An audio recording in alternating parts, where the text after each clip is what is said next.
పరిష్కారం జరగాల్సిన అవసరం మాత్రం ఎంతైనా ఉంది.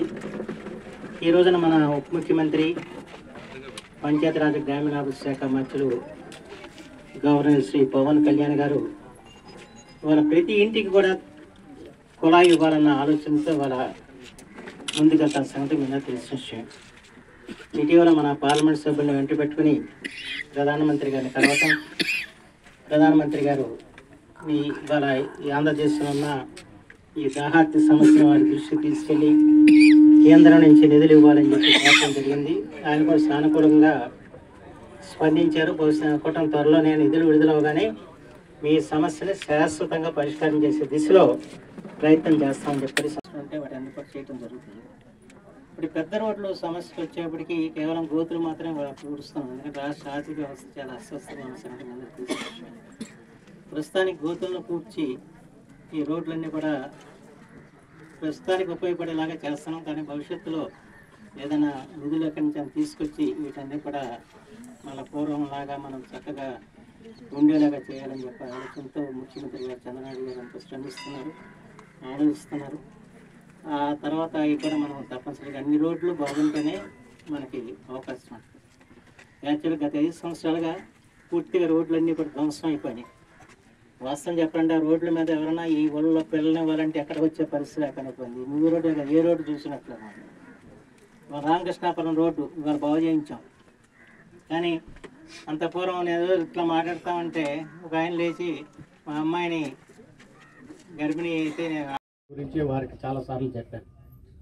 ఇప్పుడు ఆయనే కన్సర్న్ మినిస్టర్ కాబట్టి మొన్న ఆయన ఢిల్లీ వచ్చినప్పుడు కూడా పవన్ కళ్యాణ్ గారు నేను కూడా కలిసి ప్రధానమంత్రి గారిని కలిసి మేము కూడా అడిగినటువంటి మొట్టమొదటి రిక్వెస్ట్ ఏంటంటే ప్రజలందరికీ మంచినీళ్ళు ఇవ్వాలి సార్. ఇక్కడ మనకు స్వతంత్రం వచ్చి 75 సంవత్సరాలు అయిందని ఒక పక్కన చెప్పుకుంటున్నా మంచినీళ్ళు ఇవ్వలేనటువంటి పరిస్థితుల్లో ఈరోజు మనం ఉన్నాం. జలజీవన మిషన్ ద్వారా కేంద్రం నుంచి డబ్బులు తీసుకొచ్చి మనం ప్రతి గ్రామానికి కూడా స్వచ్ఛమైనటువంటి మంచినీళ్ళు ఇవ్వాలా అని చెప్పేసి మీకు అనేక సందర్భాల్లో ఉత్తరాలు రాశాం. ఈరోజు పర్సనల్గా చెప్తున్నాం అని కూడా చెప్పాం.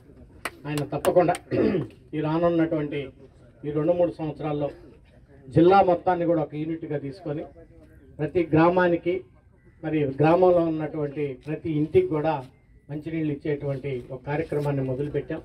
మన కృష్ణా జిల్లా త్వరలోనే మనం టెండర్ను పిలిపించి మరి తప్పకుండా ప్రతి గ్రామానికి కూడా మంచినీళ్ళు ఇద్దాం. అందులో దీన్ దయాళపురం కూడా తప్పకుండా ప్రతి ఇంటికి కూడా మంచినీళ్ళు ఇచ్చేటువంటి కార్యక్రమాన్ని చేపడదాం అనేటువంటి విషయాన్ని సందర్భంగా ఇందాక బుద్ధప్రసాద్ గారు చెప్పినట్లుగా మరి ఎప్పుడో కట్టినటువంటిది అది చాలా సంతోషం. వాజ్పేయి గారు వచ్చేప్పుడు దాన్ని ప్రారంభోత్సవం చేశారని చెప్పేసి. సో నేను బుద్ధప్రసాద్ గారు మాట్లాడి మరి అది నిజంగా మీకు అవసరం ఉంది కావాలి అనుకునేటువంటిది కానీ ఉంటే ఏదైనా కేంద్ర ప్రభుత్వం నుంచో సిఎస్ఆర్ నుంచో లేదా కేంద్ర ప్రభుత్వం అయితే వేరే నిధుల నుంచో తీసుకొచ్చి తప్పకుండా ఆ షెల్టర్ను కూడా ఏదైతే పాడైపోయిందో మళ్ళీ రీకన్స్ట్రక్షన్ చేసే దాన్ని కూడా మేము ఇద్దరం ఆలోచిస్తాం అనేటువంటి విషయాన్ని కూడా సందర్భంగా తెలియజేసుకుంటూ మరి ఇప్పుడిప్పుడే రోడ్లు కూడా మెరుగుపడతా ఉన్నాయి. ప్రతి గ్రామంలో కూడా ఏదో ఒక రోడ్డు స్టార్ట్ అయ్యింది. గత 5 సంవత్సరాలుగా రోడ్ల పరిస్థితిని మనం ఎవరు పట్టించుకోవట్లేదు. ఇప్పుడు ప్రధానంగా మనకున్నటువంటి 2 సమస్యలు, ఒకటి తాగునీటి సమస్య, 2 రోడ్ల సమస్య. ఈ రెండింటిని పరిష్కరించుకోవాలి. ఇదే పెద్ద సమస్య మనకి. తప్పకుండా 1 by 1 వీటన్నిటిని కూడా కంప్లీట్ చేసుకుందాం అనేటువంటి విషయాన్ని కూడా మీ అందరికి కూడా తెలియజేసుకుంటూ మరి తప్పకుండా ఇంకోసారి కూడా మీ గ్రామానికి వస్తాం. మరి ఏమన్నా సమస్యలన్నింటిని కూడా పరిష్కరిద్దాం అని చెప్పేసి సందర్భంగా మీ అందరికీ తెలియజేసుకుంటూ